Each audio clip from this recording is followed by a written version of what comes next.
Hey everyone, it's The Violet Reality. My name is Casey Rain. I'm Kim Camellia. And we are here for another episode of Uncovering Prince, our series where we do exactly that. We uncover Prince and we look at him in different dimensions with the people that knew him best. So today we're here with none other than Kim Barry.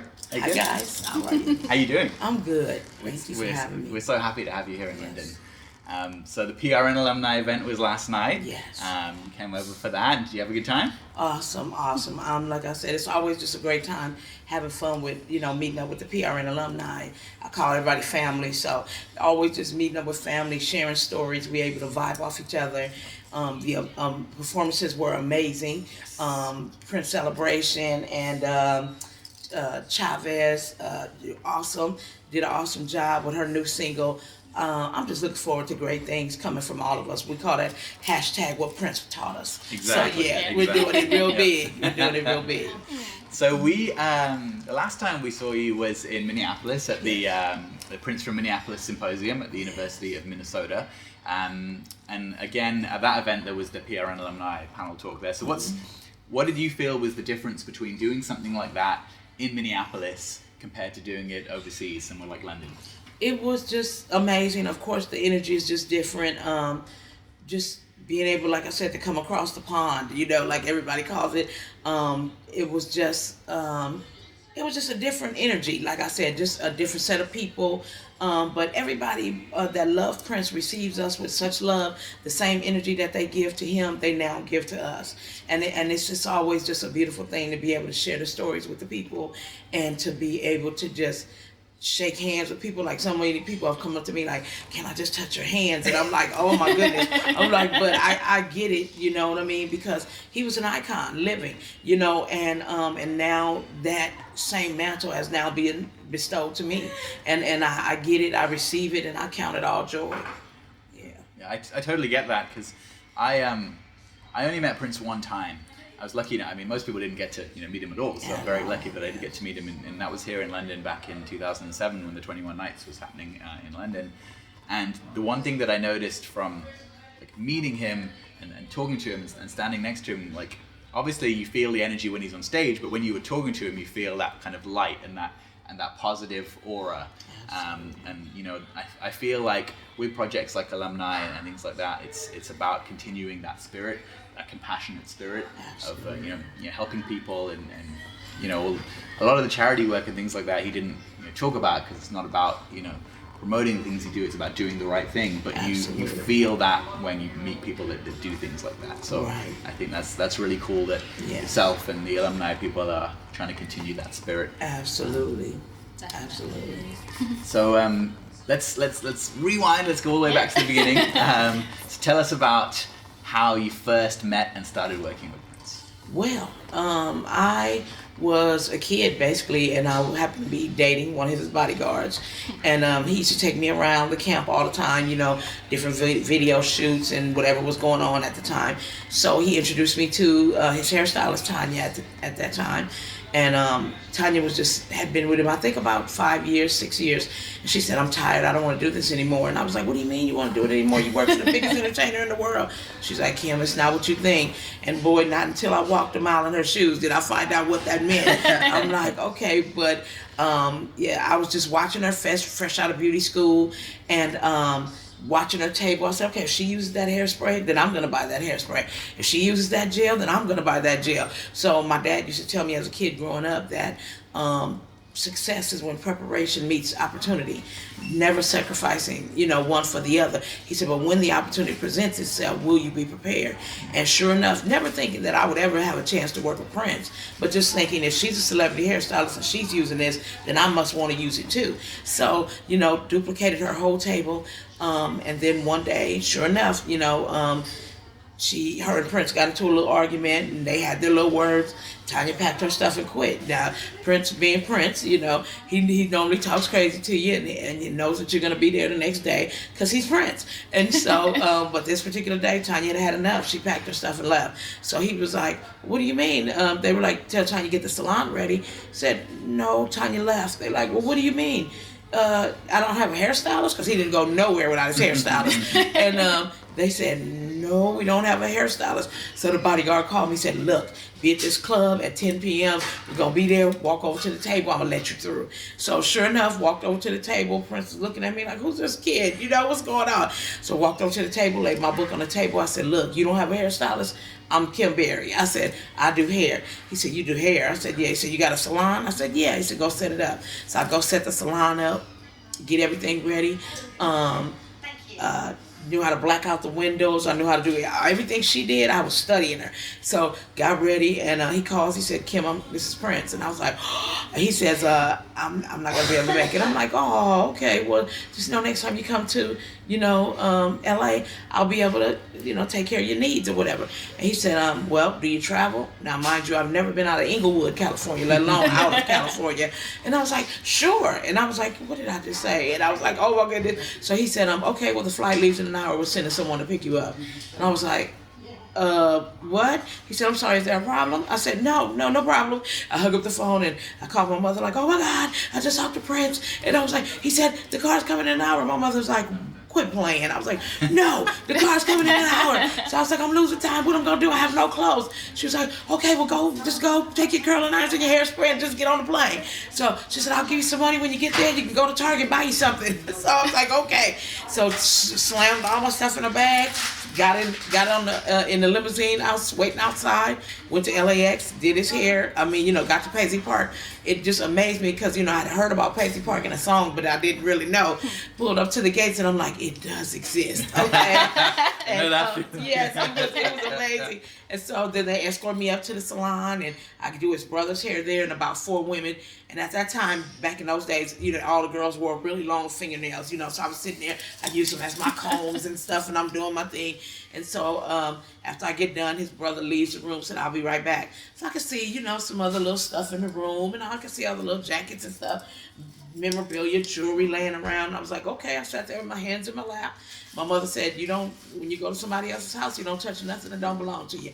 Sat right there with my hands in my lap, didn't move. I said, I get it. This is the audition. I get it. So his brother sticks his head in the room and said, you didn't steal nothing, did you? I said, look here, my mama ain't raised no fools. I said, come on now.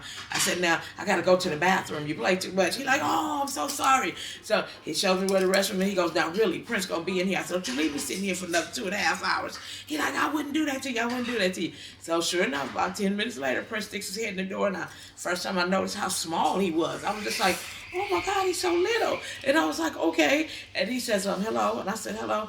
He said, yeah, you have the job. He said, but you got to leave those nails at home. He said, I'm tender-headed. Can't have that in my head. I said, okay, click, click, click, click, click. Then I started breaking off nails.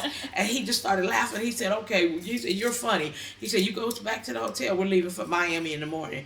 And I literally been traveling all over the world with him ever since. Wow. Yeah, that's beautiful. amazing. Yeah. So do you remember what year that was? It was like 87, 88. Wow. Yeah. Mm-hmm. Yeah. Kim has an 88 shirt on right now. Yeah, Shirt. okay, yeah. That's amazing. So Yeah. your whole life then changed around Literally, because I from grew that up with moment. him. Yes, Yeah. literally. I tell everybody we grew up together. So we started off as client and stylist and client, and turned into family. And it wound up being a beautiful experience. Yeah. So you went from being in LA to Minneapolis to Miami in the space of like a few days. Literally, yes. And then and for a kid that had never been anywhere before, literally, and we hit Miami, we went to Chicago, we went to Atlanta, and I still never did his hair. I kept calling my mother going, I don't understand what's happening. I'm like, who lives like this? And my mother said, you do. And I said, Right. oh, and that's when my mentality had to shift. Right. Like, you're now a celebrity hairstylist. You travel all over the world. Finally, we got to New York, and Prince said, get the salon ready. And I'm like, okay. Now, by this time, his brothers had scared me to death. It was like, don't touch his ears. Don't do this. Don't do that. They gave me all these unbearable rules. Don't look him in the face. How am I do the man's hair? I can't do it. You look him in the face. I was like, come on now. And so I was like, Kim, stop tripping. You got this. You're calm, collected. I said, you got this. You were built for this. You did 16 hours just for this, 1,600 hours at beauty school just for this. And sure enough, he walked in. I sat him down like any other client. We did a consultation, told me what he wanted, got him cut, colored, shampoo, conditioned. He got up, he looked in the mirror, gave himself a little prep touch. He said, all right, thank you very much. He said, your car's waiting for you downstairs. And I spun around on them little heels and he disappeared. And I looked out my window and I saw a limousine waiting outside for me and the guy was waving at me. I was like, so this really is my life. I was like, okay, let's do this. Yep. So it's been on ever since. So when you said you met with Prince's brother first, is that Dwayne? Yes, Nelson? Dwayne Nelson. Yeah. So yeah, he schooled me on everything. He was actually the one that intricate part of getting me hired, and it was just a beautiful experience working with him. And I love, everybody that we came in contact with. I saw a lot of people over the course of 29 years come and go. Literally wives, lawyers, doctors. And Kim Berry was one of the constants that was in his life. Yeah. Wow. I think, especially for that period of time, there's like very few people that were around for that long. Right. We do you remember Griff, who worked at Paisley Park? Absolutely. So we just interviewed Griff when we were in nice. Minneapolis, That's my boy, and he was saying, he was there for 5 years and he saw people come and go every week. No, Hired, fired. Absolutely. So. Yeah, a lot of times Prince said you would fire yourself because if you couldn't hang with his strenuous schedule and what he was demanding out of you, like he made you rise to the occasion of whatever it was that he wanted you to do. If you couldn't get it done, you better find somebody who can, and then pretend like it was you that got it done. You know what I mean? So he used to tell us all the time that he was an A to Z type guy. A is when he wake up in the morning, and Z was when he get to the stage. What happens in the middle, he don't want to know nothing about. Just make it happen. Right. You know what I'm saying? So yeah. So that was one of the things, just learning from him that. Yeah, it was a lot of times, I was, like I said, see people come and go, I wouldn't even bother introducing myself. They'd be like, hi, I'm so-and-so. I'd be like, okay, how you doing? Because I know when I come back, that same set of people wouldn't even be working there when I got back. So it didn't even matter. Yeah. But I just did my job to the best of my ability, and I kept it moving. So when you started, you've got all these really massive things happening, like movies, like Graffiti Bridge, and Diamonds N Curlz being such a massive album, things like that. And then you go through Prince having this period where he was, fighting with the record label, slave on his face, and he's very angry. Lots of problems and frustrations. How did his personality kind of shift when he started having a lot of conflict with, the business and things like that? You know what? That man was so even keeled. We never, like that old commercial that said, "Never let him see you sweat." He never, even though he was going through adversities, he handled his business with such ease and with such class that he never showed it to us. It was some amount of time because I being the closest to him on a regular basis, always having to do his hair and be in close confines with him. I would hear certain things and, get chewed out about things that didn't have nothing really to do with me, but I had to learn how to not take it personal. But he was so even keeled, and he kept it moving. He kept it rolling. He was always a businessman. He was always cracking a joke. They had the bagging on your mama sessions, and he was always cracking jokes. So you never really knew that he was even going through a sense of turmoil because he just kept it moving. You know what I mean? And that's one of the things that I truly believe he instilled in all of us. That even through whatever's going on, you got to keep moving, because he was always trying to make the next thing happen. So if that didn't work, then he was figuring out what the next thing was going to happen. If that didn't work, he was on to another project, Yeah. So, and he was a man of many things, we called him a constant chameleon, always changing, always, trying to figure out, and at the same token, still doing philanthropy, still doing, making sure that the schools of music had what they needed around the neighborhoods and taking care of, different religious groups. And I had one, my friends whose son had passed away during the time that I was with him and didn't have money to bury her son. And I went to Prince and I said, look, this young man died abruptly. Is there any way you can help us? He said, write down everything it is you need and give it to my charity. And he said, and we'll make sure that it gets done. And sure enough, she didn't have to come out of her pocket for nothing. And she was able to bury her son in peace, And so he was that type of person. He moved in silence. He didn't let anyone know what he was doing, when he was doing it, how he was doing it. But you better know that he was always up to something good, always. Yeah. I'm glad you said that because, I think a lot of artists, especially artists on that level, they're always trying to outdo themselves and they're trying to look at what they did before and do the same thing again, but bigger and bigger. And that doesn't scale. You can't keep doing that. Whereas Prince, he wasn't interested in repeating himself. It's like, I'm going to do the next thing, and I don't really care if it's something that does 50 million records or if nobody buys it. I'm still going to do it, and I'm going to do the next thing again. And that's what it's all about. Yeah. And I find that really inspirational because it means it's a person who's just driven by like their own path and their own journey, and they're trying not to let whatever is happening in the world and politically like distract them from what they're there to do. And I think that's such an inspirational Yeah, he kept it moving. He didn't play, and he didn't play by nobody's rules. I mean, just like they wanted. I remember just one thing. It was just hilarious to me that the record companies could not keep up with him, and they hated him for that. And he would come out with just new and ingenious ways. Like one year, he released his album in the Sunday newspaper, and everybody that got a paper got an album. And he was like, Kim, he said, I'm double platinum. Did you know that? I'm double platinum. And I was just like, you are the business. Like, he did not play. He was always up to something, and they could not keep up with him, and they couldn't stand him for that. But the fans loved and adored him because no one knew what he was gonna come up with next, what the next great idea was, but they knew they were gonna get a treat at the end. They knew whatever it was, they were gonna get a treat. Did he ever kind of like brainstorm these ideas and tell you what he was going to do like ahead of time, and you would think like, that's not going to work. I have no idea if that's a thing that anybody does. Yeah. He would ask certain things like, well, how do you get your music? What are you listening to in the neighborhood? Well, what are people talking about in the salons and this and the other? So he always wanted to have a vibe of what was going on with the pulse of the people, So he always cared about that. So everybody that he worked with, he would always ask, well, what's going on where you are? What can we do to change your community and your surroundings? So always, vibing off people. So even though he was the student, the teacher, he was always willing to be the student. So he did not have a problem with learning as well as teaching information at the same time. So with him constantly reinventing himself, also like based on like looks and like sort of, that must have been so much fun for you as well, because you got to like have this creative output and have like all of these different hairstyles that you got to work with. So tell us a little bit more about that, and tell us about your favorite hairstyle that you ever did. We had this book that we used to use, and it had his face drawn in it, and so we would have transparencies where we would draw different hairstyles and put it on there so he could see what his face looked like with different hair. He'd be like, yeah, I like that. No, I don't like that. Yeah, I like that. No, I don't like that. So we would go, and I'll say, okay, well, what about this with a little bit of this? So same way he did his music, we would always collaborate on hairstyles. One time he brought me in a flower, and he was outside walking around. He said, can you do my hair the color of this flower? And it was like this beautiful orange color, and I was like, absolutely. So if he was willing to change, some hairstyles, some hair color, do anything, that's when I was really getting into it, got my juices flowing. So yeah, it was just beautiful. Just like I said, he would collaborate on his hair the same way he would collaborate on his music. And so, but he was always willing to be open and allow me to do it and make it happen, because he knew I was going to be able to pull it off at the end.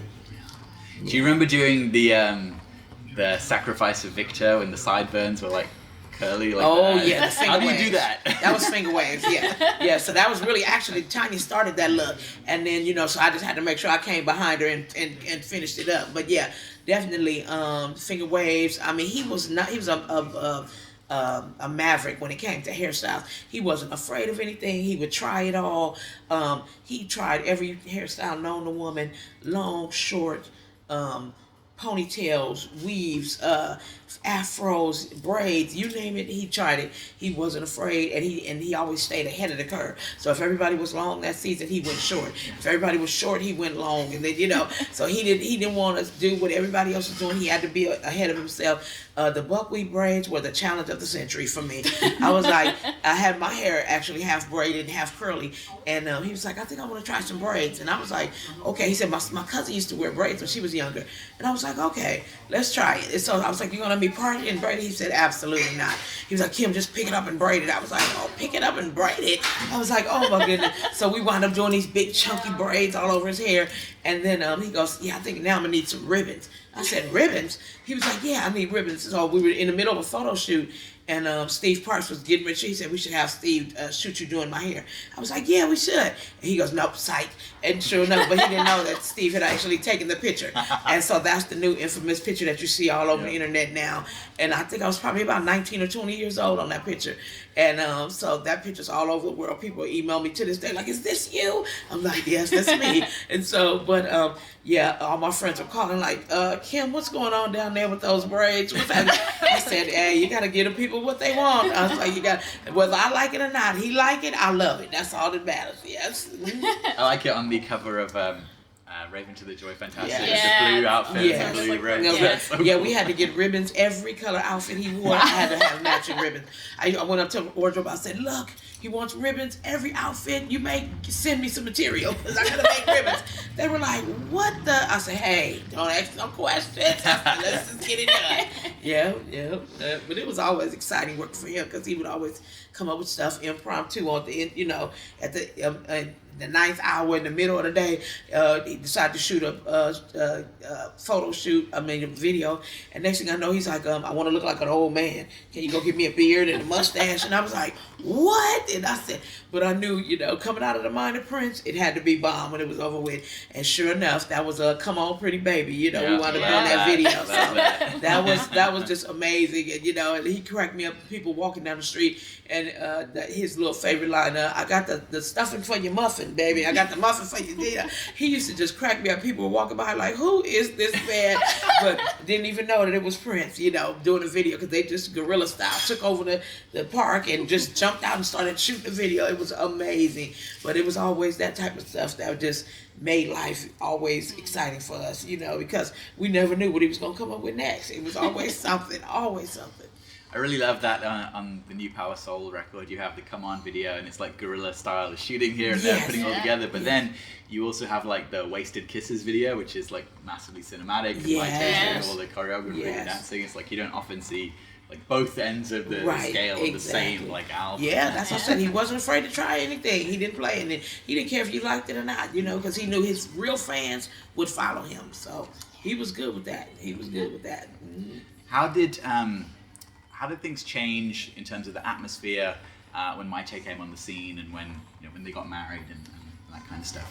Oh man, that was just it was just beautiful. Like I said, she was a beautiful energy, just sexy señorita basically, and she oozed sexiness. She oozed when she got on that stage, that confidence that came out on that stage. It just brought a whole nother element to what he was already doing, and so he was already, a sex symbol in and of itself, but then to have this beautiful woman, sleeking around the stage and, adding extra to him. So it was just a beautiful experience just being around her. She was a beautiful woman. And, I had the pleasure of being able to do the hair and makeup for the wedding. And so I was there, when the baby was born, and unfortunately his untimely death. So I shared a lot of ups and downs with that family, and it was just great. But it was a beautiful experience. She's a great woman, and had a pleasure working with her. Yeah. One thing that I've always been really interested in is with the MPG. When, I guess for most of Prince's band members, and especially in the last 20 years, a lot of them were like either quite young musicians that he would mentor, and people like in Third Eye Girl and things like that, or people from Minneapolis. But with the MPG and the original lineup, when he started working with Sonny T, Sonny was like a mentor to Prince when they were growing up, because they were the same age, and Prince was he learned a lot from Sonny in terms of how he played and things like that, and he always spoke about that. So, like, what was their relationship like when you would be like on tour with them, where Prince was still the boss, but now like somebody who he has a huge amount of respect for is playing with him in his band? And I guess that kind of applies to people like Larry as well. Like, how did that kind of change the dynamic of it was just amazing. Just like I said, not really a music enthusiast, but I just knew working around him and hanging around him, I learned how to enjoy real music by real musicians. So, like I said, even though he was most time the teacher, he never minded being the student. So he was always open, always learning, always grabbing onto it, and then take certain things from them and make it his own. So, and then he had the ability to play every instrument. So there was nothing that anyone was going to hold him back from. But like I said, he was never opposed to learning from all the, and so got to see some of the greatest musicians in the world come around him. Maceo Parker and Mavis Staples and Patti LaBelle and Shaka Khan and all these people, that graced Paisley Park and came on tour with us, and it was just always a beautiful, he would mentor the young people that would come through, D'Angelo's and Angie Stone's and all those people, but every band member, he knew that they were stars in and of themselves, and that they were going to become greater from hanging with him, because anybody that that can go into a studio and create their own album by themselves, and then come back out and teach it to the band, and then know exactly which band member was off by what note. Right. Oh yeah, that's a bad boy. That's a bad boy. Right. That's a bad boy. Yeah, but I know that he was willing to. Like I said, it was beautiful that he taught us all that you had to be the student and you had to be the teacher. So and to be well rounded, that was an amazing human being. Do you remember the first time that you traveled to a different country, Prince? Where it was? I'm trying to think. It was so many beautiful experiences. But I think probably London was our first out of town trip. But yeah, London was amazing. Egypt was breathtaking. We rode camels on, across the sand and going into the pyramids, and it was just beautiful. Like, there were so many. We went to Morocco and we shot a video there with Selma Hayek directing, and all this stuff is going to be in my book. So make sure you guys get the book. Wait. So we got the book coming out, Diamonds N Curlz. But yeah, I'm just going to tell all those beautiful loving stories, of the brother, the husband, the father, the son. We're going to talk about, like I said, what happened behind the curtains. Not necessarily like people can tell me facts and numbers and stuff about the rock star. I'm not going to talk about the rock star, but I know about the man, the individual Prince. And that's what my book is going to be, the loving count and the tales of how we laughed and, like I said, bagged on each other's mamas and all that good stuff. So yeah, that's the part I'm looking forward to sharing with the fans and letting the world know. I think that's the most important part, because it's easy to look at somebody who's an artist and then like forget about their human side, and so the more that we hear about that, I think absolutely, it's really, yeah, because people think, oh yeah, you've seen this. Like I said, when I saw him on stage, I knew him from television at that time when I got hired, and I saw him on stage, and he seemed like this bigger than life individual. And then when I saw him in the room with me, and I was like, oh, he's a tiny little man. Oh, okay, so but tiny man, but just a great big heart and a great big stature. He knew that he was sent by God as a vessel to bring music to the world, and he wasn't afraid to show it and let anybody know it. And it was just beautiful. It was beautiful to walk that journey with him. Do you remember working on the 3121 movie that never came out? Oh my God, that thing took forever. Yes, so that was amazing, and basically in the vault. So I'm sure eventually one day somebody will release it. Sina Hamri was the director, and I think it was a few directors on that actually. But I remember him asking the fans, to come up with a name for it, but it never really, 3121 was the number that stuck, and so he had them like, well, what do you think 3121 means? So he did a contest all about that, and but he always allowed his fans to interpret what his music was about, but the movie was just amazing. I called it life imitating art, and but just party after party after parties, and it was just live footage being shot all the time, and so I hate that it literally went into the vault, never to be seen, but I believe now, hopefully somebody does it justice and will bring it to the big screen. Yeah, definitely. Yeah. I think there's two different edits of it. There's the 3121 edit, and then later on when he did Lotus Flower, he recut like a different edit of it. So yes. Either one, we'll take it. Yeah, we'll take it all. Yes. Maybe both. It was beautiful. Did you go to Panama to do? Oh yeah, there? Yeah. With Liza Hernandez. Yeah. Yeah, they called her. Look, he renamed her Coco, but yeah, we went over there, and I think we stayed like almost 6 months in Panama, and so that was amazing. I didn't realize it was that long. Oh yeah, we stayed there a long time. I kept calling my mom like, I don't think we're ever coming home. What's going on? I don't know what's going on over here. But we shot it. But he loved it there because nobody, like even in Chanhassen, what he loved about that town, because it was a small little town, nobody paid attention to him. He could get on his bike, he could ride up and down the street, he could go to the record store and nobody would, bother him. And he was just the neighborhood boy, and I think that's what he loved about Panama, that nobody bothered him there. And she was the big star, but unless they were standing together. She was from there, right? Yeah, she was from there. So unless, they were together, nobody knew. So they didn't even pay attention to him. So we were able to go to the mall, we walked around up and down the streets, and he loved that he could just be a regular person and didn't have to be bothered. And so I think they just thought he was just another brother walking down the street, in these fancy clothes, but come on now. He had to be somebody. Like I was like, you know, but yeah, it was beautiful there. It really was. Do you remember shooting footage there for a song that was called Streets of Panama?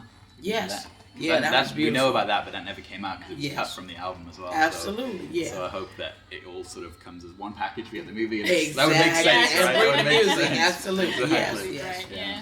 Yeah.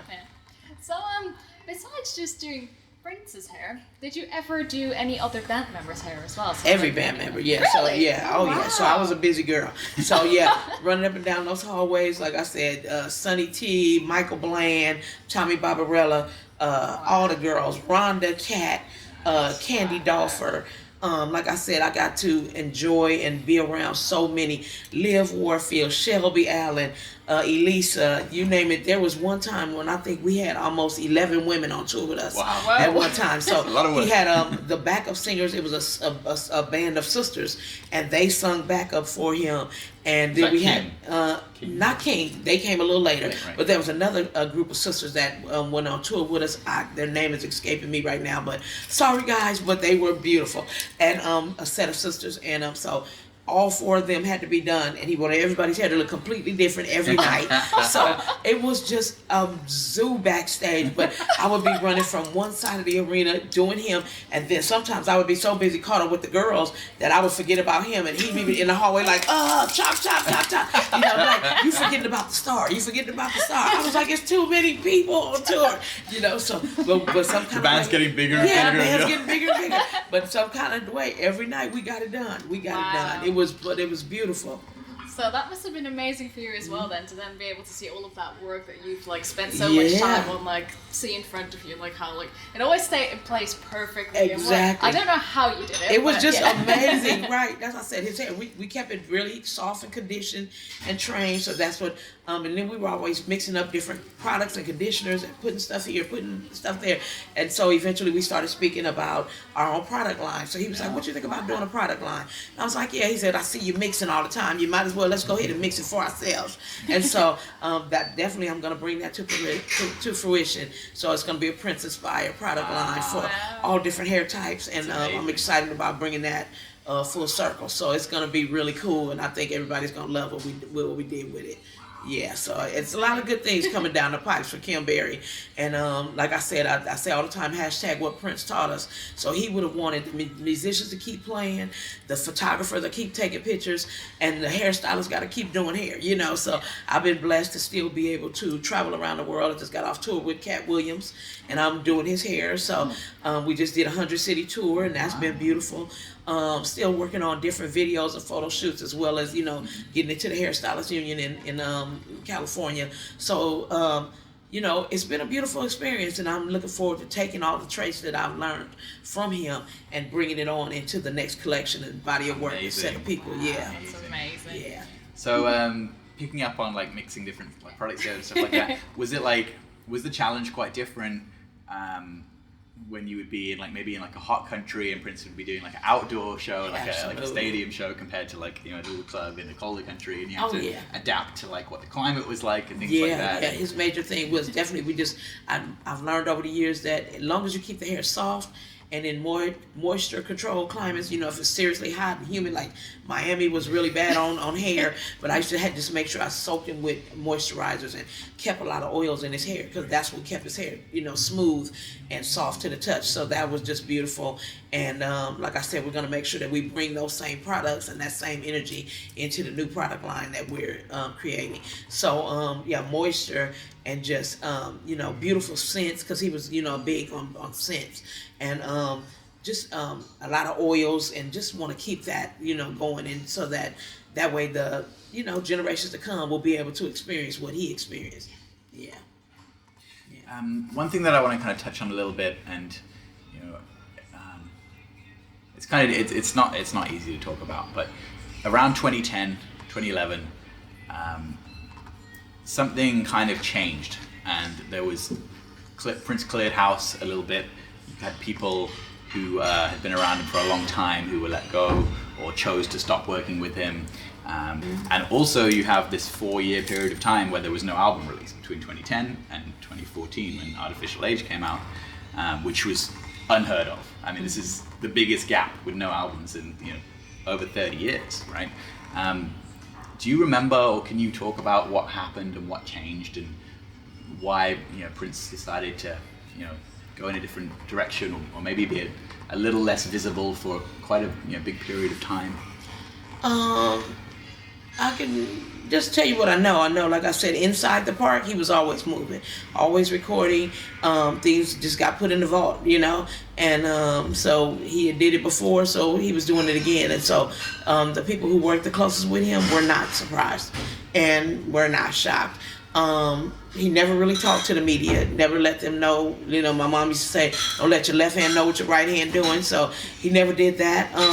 But I always seen him moving. He was always on the move and on the go. So we were still traveling, doing little things, here and there. But as far as the major movement like he used to do, we didn't see that. Like I said, for him to come in and clean house, that was nothing for us, So, like I said, I would come in and there would be a whole new set of people every time I walked in the building. I'm going, and you do what exactly? And your name is what? And you do what exactly? Because I would have to meet a whole new set of people every single time I came back. So it was never strange to me. Like he had some the question on Oprah Winfrey had asked him, and he said people are saying, do we think he's strange? And we didn't think he was strange. Anything that he did, we knew that he was an eclectic person, and he loved and did as he wanted to, lived how he wanted to.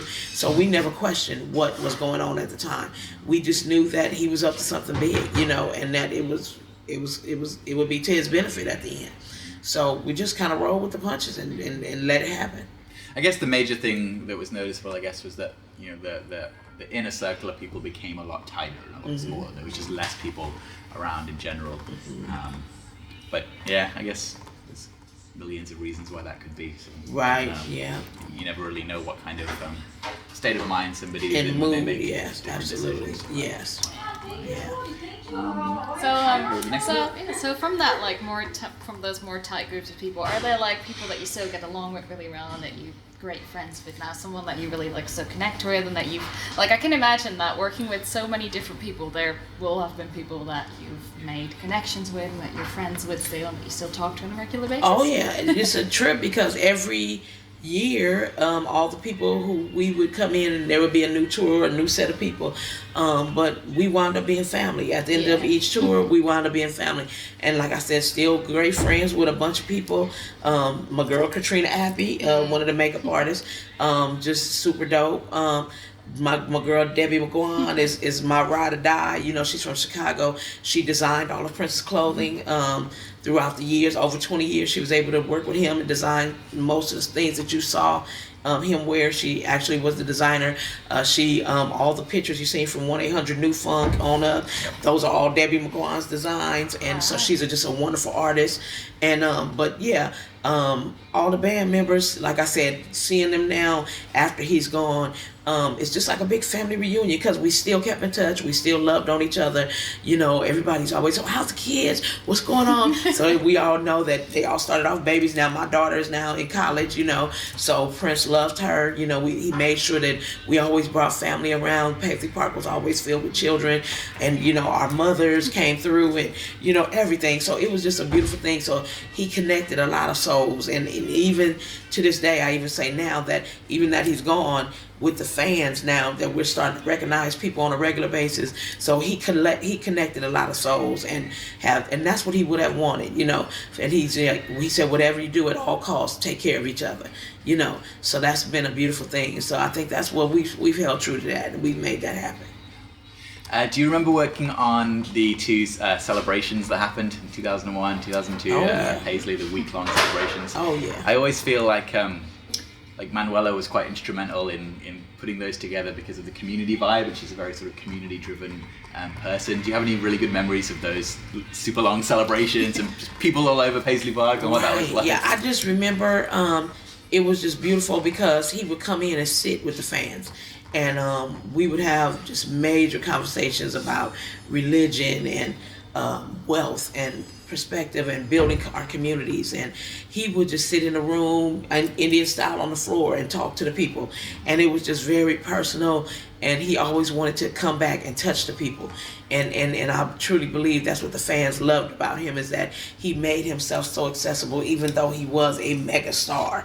You know, that he opened his home and allowed people to come inside and see how he lived, and that was a beautiful thing. So now with it being a museum, it almost seemed strange or surreal going back in there, because you know, we never went in when Prince wasn't there. You know, no one was allowed in the house if Prince wasn't there. So it's kind of strange for me to go back and see all these new faces walking around the building and Prince is not there, you know, because I knew that he was such a family man.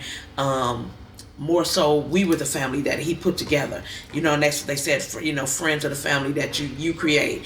And so he put a family together every year, and all the years that he was together, and just made it home for us, and it was just great. You know, we came in and we felt like home, you know, and it was just beautiful. And so, but yeah, that celebrations, man, where he would just play personal music for them and just get on the piano and just start playing. It was just a really exciting time, a great thing for the fans to be able to experience, you know, right there, hands-on. The superstar himself is standing right there. Like, they could not believe it. You know, and the main thing, we would just be looking at people like, just be cool. Like, don't nobody grab him. He's a little bitty man. Just be still, you know. So, but other than that, yeah, it was just beautiful. Just like I said, he loved being hands-on with the people. And that was just a beautiful experience. I remember looking at the old pictures of that and showing them to Kim, and she was like, "Where's Prince?" I'm like, "He's right there in the middle of all people." And she's like, "Right there, people sitting next to him." Yes, yeah. It would just be surreal. That's why I said he would sit on the floor, Indian style, next to everybody, and you know, he would take me in the room with him, and he'd be like, "Kim, come on, let's go do this," and we'd go sit there and talk to the people for hours on end, and he would allow them to let them ask personal questions, and it was just beautiful. It was a beautiful experience. I think that in like later years, that's what he tried to sort of like, that sort of connection is what he was like regaining with like reaching out to a lot of us on Twitter as well. I think that was great too. Yeah. He told forever, I'm never getting on the computer. And next thing I know, I was like, is that you on Twitter? Yeah. So he would actually go back and comment with the family and friends, and people would hit me up and go, "Is it really him?" I'm like, "Yeah, it's him." Like, I'm sitting there watching him. Yeah, it's him. Like, you know, so because they couldn't believe that someone that big would take time out to actually respond to them. But yeah, it was dope. I was experienced just even watch him do it. So yeah. That was amazing, especially because with that, I also reached out to like the younger generation, Absolutely. which is like people like that are my age and younger than me, and I feel like it's important to like talk to him like we're doing right now, so that we also pass that message on to younger people as well. Absolutely. And that was the name of his foundation, Love for One Another, and he made sure that he shared his love for one another, for everybody, and he let you know that it came from God, and that he was used as a vessel to get this job done. And you know, like they said all the time, when your job is done, then it's time for you to go home. And sure enough, that's what I believe. I said when he got to the gates of heaven, he was able to tell God, everything that you gave me, I left it on the stage. He did that. He did. He lived the way he wanted to live, and he did what he wanted to do, and it turned out to be a beautiful thing. Like we see stuff like that streak in that sky once in a great while, and so I was glad that I was able to carry that and walk that journey with him. Griff said something to us when we interviewed him that one time Prince called him out down to the vault, and he didn't know why, and he thought maybe he wanted him to do something, and he just wanted to show him some art that he'd drawn. Yes. And he said, "Oh, you know, maybe because he was an artist, he was like maybe he just wanted to talk to somebody about something." So, being that, you know, doing someone's hair is such like an intimate thing, and you've got someone in the chair and they can't do nothing else. Right. They've got to be there until it's done. You talk about lots of, you know, intimate things, and do you remember any kind of conversations that you had with him where he would say things that maybe you felt like he wouldn't talk about this to anyone else? Well, you know, the person with the most secrets is your hairstylist and your bartender. So yeah, we had a lot of personal, you know, experiences and stuff like that, and like I said, most of that's gonna be in the book. So, but yeah, I mean, it was nothing for him to, you know, lay down his head and literally just be himself, you know. So being in the salon, that was our sanctuary, and that's where we shared a lot of secrets and a lot of, you know, issues, and complaints and this, that, and the other. But it was just amazing. You know what I'm saying, to have a moment where I could say, wow, I shared that moment with Prince. And so different, like I said, the Warner Brother experience and writing Slave on his face, and I'm just like, what is going on? Like, I'm gonna change my name, Kim, but I'm like, you're gonna change your name, like, so. But everything he set forth out to do, he would do it, and he didn't have no problems with it, And like I said, I learned how to bob and weave and roll with the punches. So that was one thing that was good. So no matter what was going on in his life, I knew how to bob and, okay, we're doing it this way now. Okay, now we're doing it that way. Okay, then. Yeah. So, but it was just beautiful just to be able to experience that with him. So, yeah. I guess sometimes when you have those conversations, like some people just need somebody to listen to what they're saying, and other times they want like an opinion on something, like what do you think? So like was it a kind of like even mix or like definitely even mix. Yeah, that's what I said. So as I said, he wasn't afraid to be the student, so he listened to ideas and listened to things, and then at the same token, he wasn't afraid to be the teacher, like he'd be like, and we were in the studio one night, and he was like, I need extra voice, come in here. And I was like, what do you want me to do? He's like, I want you to sing on this track. I was like, sing on what track? And I was like, I don't sing. And he was like, don't worry about it, I can make it sound like whatever I want it to sound like. And sure enough, wound up getting on Get Freaky, Let Your Head Bob. Yeah, that song was amazing. And so now every time I hear it come on in the club, I'm like, yeah. So that was just amazing, being a part of that. And just always, hanging around the studio late at night, and because you knew he was in the lab cooking up something, or he'd run out and be like, Kim, come here, let me let you listen to this. So I'd run in there, and he'd play a song, and I'd start bobbing my head. He said, oh yeah, I see you bobbing your head, I got a hit, So yeah, it was just beautiful, just being able to, hang around him. And like I said, the doves late at night, I used to laugh, and the doves were always a constant throughout Paisley Park. And they like, so people ask him, really, were doves? And yeah, the doves cried in Paisley Park. And so I used to ask him, don't that get on your nerves, that noise? And he was like, no, he said, they're angels. He said, it's like music, I can hear them sing. And I was like, wow. I said, bless your heart, because to me it just sounded like a bunch of noisy birds. But late at night, they would start this soft, beautiful cooing, and it would just be beautiful with the purple lights on, and Prince in there, and I creeping through the building, and Prince walking behind me and scare me and jump out of some no place. And I'm like, what? He's like, Kim, you're not living right. So it was just beautiful just being a part of that. It was awesome. Yeah, it was awesome. Another thing that we've heard from quite a few people is Prince's tendency to, when he was mad about something, he would just chew out whoever was closest to him about it. Like, even had absolutely nothing to do with that person. And I guess different people would react differently to that. Some people would just kind of like stand there and be like, oh, whatever. And then other people would be like, what are you telling me this for? I didn't do it. Like, something to do with me. So like, can you tell us about like maybe some times where that happened to you and like what your reaction was to that? Yeah, one time I remember getting blessed out behind a fan, not being on him, and on center stage. And I was like, what does this have to do with me? My license says cosmetology, but I'm like, it was just amazing. Trust me, I went outside to find out who took care of those fans, and me and the fan guy had a conversation. And so he got blessed out, I got blessed out. So yeah, but he would definitely take it out on whoever was next to him, and usually it was me. So I would just take it with a grain of salt, and I'd call my mother. She was my saving grace. Every time, and I go, guess what he did today? And she go, Kim, it's okay, just pray for him, And so it would always just, I'd go back in to fight another day. So, but it was always a beautiful experience. Yeah. Did he ever apologize after the fact? No, not a one. Yeah. So it's like, okay, he had to get it out, whether it was for you or not. But he made sure that, you were going to go find that person and get that stuff done. So it didn't take but a few times for me. I was like, oh, got it. Yes, yeah. No, it's one of those days. Yes, exactly. Oh, that's funny. Yeah. So what would you say is the oddest request that you ever got from him? Like something that you had to get, or something that you had to like do, or like something that I wanted to have with his hair, just anything, the oddest thing ever. Yes. Well, the oddest thing, nothing was really odd with him actually, because it was always just impromptu. Yeah. Last minute, I need some butterflies. I said, butterflies? He was like, yeah, I need butterflies. And I'm like, all different color butterflies. Everything matched my outfits.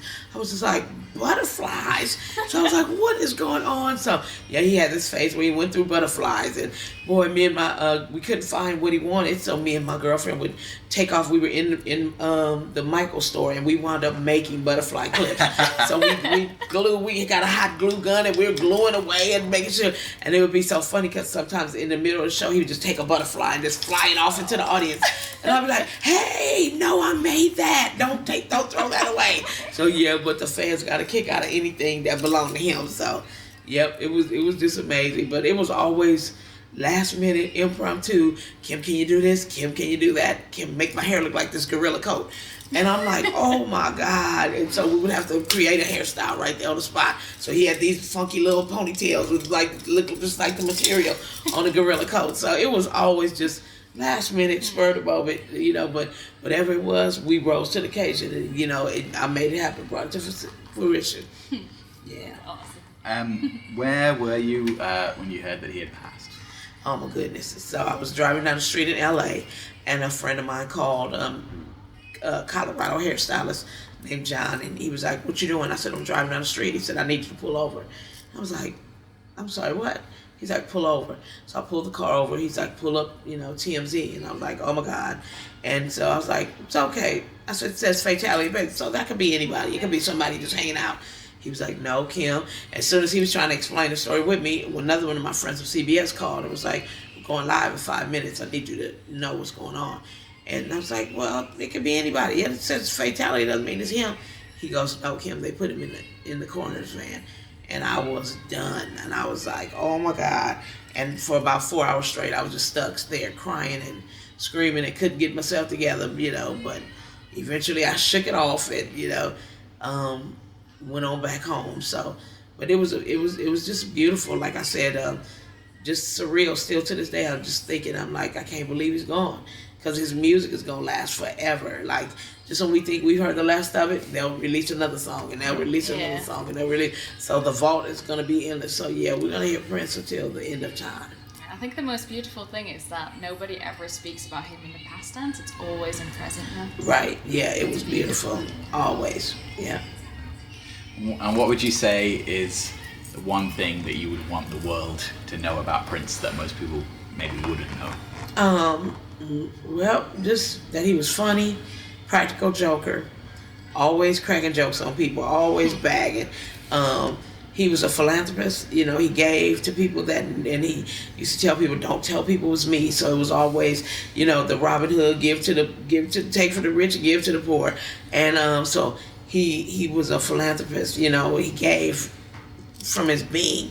And I remember one year the bridge broke in Minnesota, right over the Mississippi, and he hand delivered money to each one of those families.